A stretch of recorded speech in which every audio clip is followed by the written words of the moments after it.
പേപ്പൻകോട് മുരളിക്ക് പിന്നാലെ capital പണിഷ്മെന്റിൽ വെളിപ്പെടുത്തലുമായി CPM നേതാവ് K Suresh Kurup ആലപ്പുഴയിലെ സംസ്ഥാന സമ്മേളന വേദിയിൽ VSന് ക്യാപിറ്റൽ പണിഷ്മെന്റ് നൽകണമെന്നൊരു കൊച്ചു പെൺകുട്ടി പറഞ്ഞുവെന്നാണ് സുരേഷ് കുറുപ്പിന്റെ വെളിപ്പെടുത്തൽ. ഇതിനുശേഷമാണ് VS സമ്മേളനത്തിൽ നിന്നും മടങ്ങിയത് എന്ന് മാതൃഭൂമി വാരാന്ത പതിപ്പിൽ എഴുതിയ ലേഖനത്തിൽ കെ സുരേഷ് കുറുപ്പ് തുറന്നു പറയുന്നുണ്ട്. ഇതിനോടകം തന്നെ പേപ്പൻകോട് മുരളിയുടെ വെളിപ്പെടുത്തലിന് പിന്നാലെ CPM സംസ്ഥാന സെക്രട്ടറി MV ഗോവിന്ദൻ തന്നെ അക്കാര്യത്തെ പൂർണ്ണമായും നിഷേധിച്ചെങ്കിലും ഇപ്പോൾ സുരേഷ് കുറുപ്പ് കൂടി ഇതുമായി ബന്ധപ്പെട്ട ഒരു കാര്യം വ്യക്തമാക്കുകയാണ്. മാതൃഭൂമി വാരാന്ത പതിപ്പിൽ എഴുതിയ അദ്ദേഹത്തിന്റെ ലേഖനത്തിൽ, വിശദമായ ലേഖനത്തിലാണ് അദ്ദേഹം ഇങ്ങനെ പറയുന്നത്. അദ്ദേഹം തുടങ്ങുന്നത് ഇങ്ങനെയാണ്: ഒറ്റപ്പെട്ടപ്പോഴും അദ്ദേഹം പോരാട്ടം തുടർന്നുകൊണ്ടേയിരുന്നു. താൻ പിടിച്ച മുയലിന് 3 കൊമ്പെന്നായിരുന്നു VS നയം.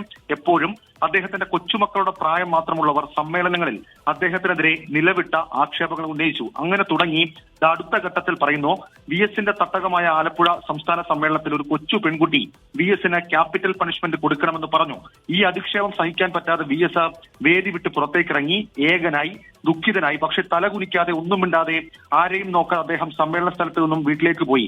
ഇങ്ങനെയൊക്കെ ആയിട്ടും അദ്ദേഹം പാർട്ടിയെ ഒരിക്കലും അധിക്ഷേപിച്ചിട്ടില്ല എന്നുള്ളതാണ് സുരേഷ് കുറുപ്പ് കൃത്യമായി ഈ വിഷയത്തെക്കുറിച്ച് പറയുന്നത്. യുവ വനിതാ നേതാവ് എന്നുള്ള രീതിയിലാണ് ഇത് പറയുന്നത്. സ്വാഭാവികമായും ഇത് വലിയ ചർച്ചകൾക്ക് വഴിവെക്കും. കാരണം ഇത് രണ്ടാമത്തെ ആളാണ് ക്യാപിറ്റൽ പണിഷ്മെന്റുമായി ബന്ധപ്പെട്ട് ഇക്കാര്യം പറയുന്നത്.